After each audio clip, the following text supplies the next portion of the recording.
Now I have the pleasure to get to introduce a new heroine, an incredible young woman confronting climate change head-on. She is at the forefront of a new climate movement. She is the lead plaintiff on the Youth v. Gov lawsuit suing the United States government for violating our constitutional rights by failing to protect us from climate change. Please join me in welcoming Kelsey Juliana. Good evening, everyone. It's great to be here today. I'm Kelsey Cascadia Rose Juliana. I come from the Cascadian bioregion on the West Coast. I wouldn't say West Coast, Best Coast, seeing as I'm far from it, but West Coast, Best Coast. It's true. I'm one of 21 young people who are on a case against our United States government. The ages of these plaintiffs span 11 years.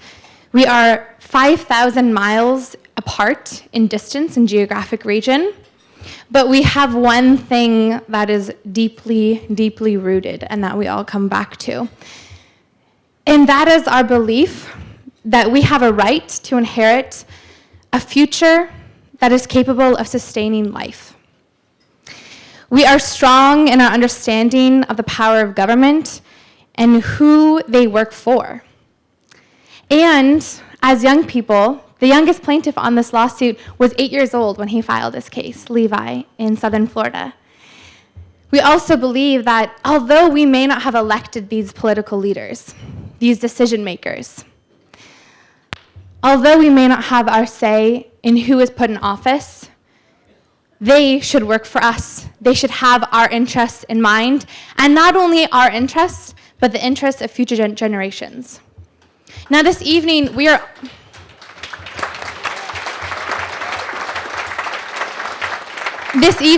honoring the ideas of courage, portraits of truth, courage, and the ideas of looking to the future. Now the work that I do, that my colleagues with Youth v. Gov do, my co-plaintiffs, is centered around these two fundamental ideas, courage and looking to the future. In principle, the work of Our Children's Trust and our very lawsuit centers around these two aspects. For without courage, we would have no grounds to have this case. Our case relies on 20 incredible experts and countless documents and a history of whistleblowers dating back to the 1940s of people in this nation who have come forward and shared the truth. And they've done so with courage in their gut and in their heart.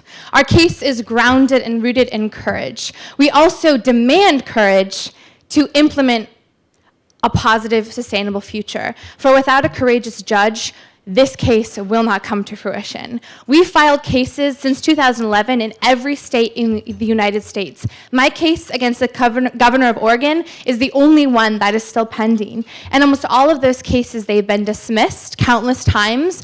And the answer is is oftentimes the same. It's not in my jurisdiction. No, governments, citizens, this is in your jurisdiction to act from a place of courage and to consider the needs of future generations, to look towards the future. Now, I should just say, this is backtracking a little bit, but when I started my climate activism when I was 10, the first rally or anything kind of political that I attended, I was a couple months old. So I definitely have a history, and I'm very grateful to my family and my community for providing that history of advocacy, of activism for me, and that I could grow up in. But when I was a teenager, I felt hopeless, and I'll admit that. In fact, at 11, I joked that I had given up and that I had fallen to apathy at 11. Whoa, okay. This Pisces girl was really feeling the feels. Now, it was in 8th grade when I was feeling angsty, as most 8th graders do, that I discovered the work of Americans Who Tell the Truth. We read the book in my classroom, my 8th grade classroom, and we wrote and produced a play called Truth Be Told.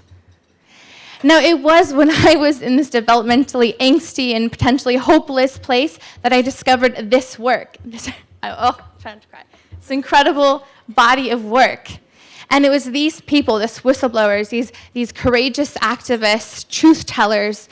It was following it was learning from them and following in their footsteps that I was able to come out of that place of hopelessness.